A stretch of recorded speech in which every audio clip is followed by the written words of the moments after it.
What's going on, Dodgers Nation? Doug McCain here. You can follow me on Twitter and Instagram at DMac_LA. The Dodgers have made a signing David Peralta. We're going to break down the signing and tell you everything you need to know. But first, if you haven't yet, be sure to hit that subscribe button, hit that notification bell. And if you really want to support the channel, smash that like button. And as always, I'm with your takes down below in the comment section. Today's Dodgers Nation question of the day. Do you think the Dodgers signing of David Peralta was a good signing or a bad signing? What do you think it means for the Dodgers? Let me know down below. And for all latest Dodgers news, head over to DodgersNation.com. So fire up that signing siren because the Dodgers have made a signing outfielder David Peralta. Jeb Passan broke the news. He tweeted out outfielder David Peralta and the Los Angeles Dodgers are in agreement on a one-year, $6.5 million contract pending physical, sources tell ESPN. Incentives can take the deal to $8 million. Peralta, 35, joins Trayce Thompson, Chris Taylor, and others likely to get left field at bat. So before we dive into his numbers and discuss his role for this team, let's first break down his contract because I see Dodger fans out there saying that this was an overpay by LA. Others are saying this was a bargain. Look, the reality is that this was a fair deal for the Dodgers. When you consider the Dodgers' need and the fact they needed to add another outfielder, and more specifically one that bats left-handed and can hit against right-handed pitching. That's exactly what he does. Last season, he had a 120 OPS plus against righties, a 116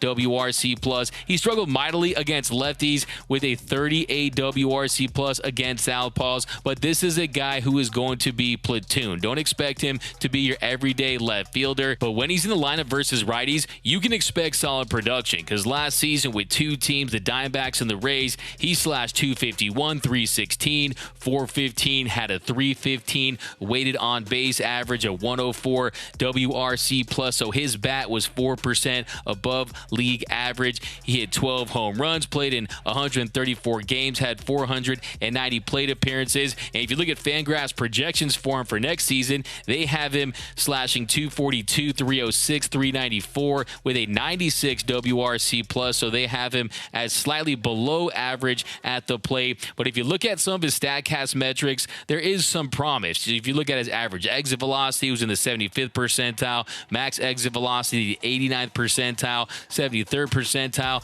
in hard hit percentage. Does strike out a lot, definitely chases a lot, but he does hit the ball hard, and that's one of the things this Dodgers organization looks at. If you make hard contact, they will be interested in you. And also you consider defensively in the 88th percentile in outs above average. He's been an above average defender throughout his career. He won the Gold Glove Award in 2019. So we know defensively he can absolutely get the job done. But look, last season we saw Joey Gallo. He was still really good as a defender and didn't really mean much. You have to produce at the plate to provide the value that this team is looking for. But when you consider some of these right-handed hitters at the plate, that like JD Martinez, like Chris Taylor, like Trayce Thompson, guys that throughout their career have had more success against lefties, to have someone like a David Peralta, a guy that you can trust to hit righties, is going to be big. So when you look at the contract, it definitely makes some sense. When you consider his role on this team, it shows you once again the Dodgers, they're leading towards the veteran route versus the youth movement. Look, I spoke to Dave Roberts a few weeks ago, and he told me face to face that this whole idea of a youth movement is a little aggressive, and we're seeing proof of that once again because they made the trade for Miguel Rojas. They not only traded for him, but they gave him a nice little extension. And why they do that? Because they know, yes, you do have Gavin Lux and you have Miguel Vargas, and they are going to get runways, but he's a guy that can provide some positional versatility as a veteran utility man in the infield. And if they can't get it done, he can step right in to one of those roles. And if you look at the outfield picture, James Outman was supposed to be a guy that was going to get an opportunity to play in center field. Dave Roberts told me also face-to-face that Outman's a guy that can dominate center field, but to me, this move indicates that they are a little concerned about the swing and miss with James Outman. He's never had a strikeout rate less than 25%. You saw was at 43% in his 4 games in the show. He really was a 2 true outcome income guy when he was in there with the Dodgers. So maybe they'll start James Outman at AAA, see if he can continue to improve, and then give him that opportunity. Because let's not forget, you also have Jason Hayward. His locker is right next to Freddie Freeman's. We know Freddie Freeman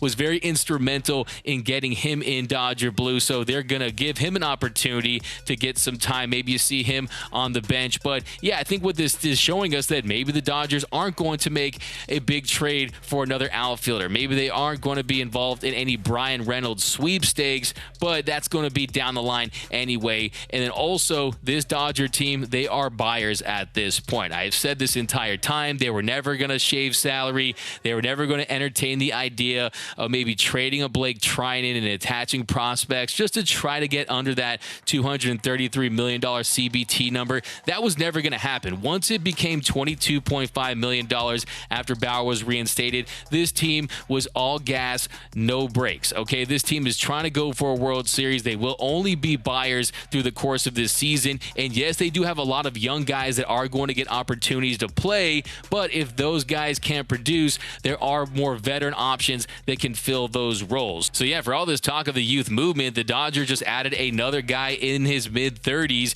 just like they did when they traded for Miguel Rojas, who's about to turn 34. So there are some similarities with the Rojas trade and the Peralta signing, in that they're both veterans that play above average defense, that, hey, if some of these young guys don't work out, they can take over because you know what you have with them. They're more of a known commodity. But my big fear is, what if Chris Taylor doesn't have that bounce back year? What if Trace Thompson does come down to earth and turn into a pumpkin, and he doesn't continue to produce like we saw last season? Because last year his BABIP was ridiculously high. His splits were reverse splits. He was faring better against righties than he was against lefties. So there are a lot of red flags when it comes to Trace Thompson. There are a lot of indicators that he's probably going to suffer some negative regression.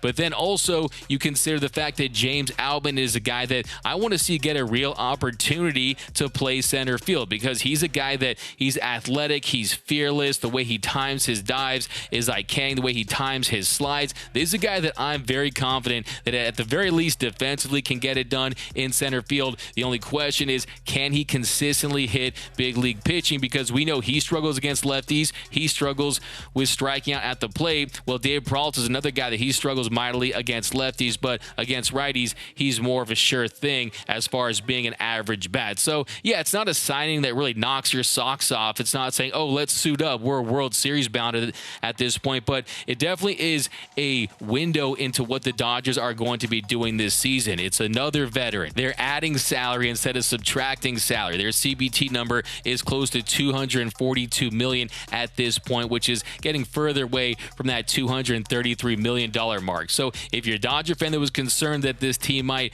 look to trade players and try to cut salary to try to get under that $233 million mark, that's not going to happen. I can guarantee you this team is going to be buyers throughout this season as we get closer to that deadline, and they will address their needs. And this is more proof of that. And I still can't believe that there are people out there suggesting that this team wasn't all in on going after the World Series this year. I mean, you have peak prime Mookie Betts, peak prime Freddie Freeman. You have an emerging Will Smith. You have Julio Urias for potentially one more year. Clayton Kershaw for potentially one more year. No, when you look at this core right now in this championship window, you absolutely have to go for it this season. And like I said, this continues to validate that. The Dodgers are going all in for the 2023 season. David Peralta, is he going to move the needle? Is he going to change things? Are the Dodgers World Series odds going to skyrocket after this deal? No, they're not, but he does give some nice insurance if some of these guys either A, come down to earth, B, don't have bounce back years, and C, this young talent doesn't continue to emerge. Because we know Miguel Vargas, he's most likely going to be playing second base and not in the outfield, but James Outman, he could be outman as far as at the start of the season. To me, this clearly indicates that the odds of him making that opening day roster are unlikely, and that he probably will start the season in AAA. But let me know down below in the comment section, what are your thoughts on the Dodgers signing David Peralta? Do you like the deal? Do you think it's a good signing or a bad signing? I think it's a solid signing. I think when you consider it's a one-year deal, there's really no such thing as a bad one-year contract, right? As the old adage goes, they're not tied to him long-term. And he's a guy that, yeah, he's been consistent throughout his career. You love the fact that he's going to be playing above average defense, and you just just hope that at the plate, a guy that can hit for some contact, and you look at his bat to ball, and the fact, too, he's been a Padres killer throughout his career. That's another thing you really like, too, when the Dodgers are going to be battling with the Padres, not only for the division, but maybe even for the entire league. So that's another thing to consider. He actually has struggled at Dodger Stadium throughout his career, where he's hitting 229 with 3 home runs and 195 at-bats. Let's hope that number improves. But let me know down below in the comment section, what are your thoughts on the Dodgers signing David Peralta? Do you think it's a good signing or a bad signing? What do you think this indicates? What do you think his role will be? I want all your David Peralta to the Dodgers takes down below. My name is Doug McCain. You can follow me on Twitter and Instagram at DMac_LA. For our latest Dodgers news and rumors all season long, be sure to hit that subscribe button, hit that notification bell. And if you want to see us post even more Dodgers content, you really want to support the channel, smash that like button. And as always, think blue, bleed blue, and I'm out.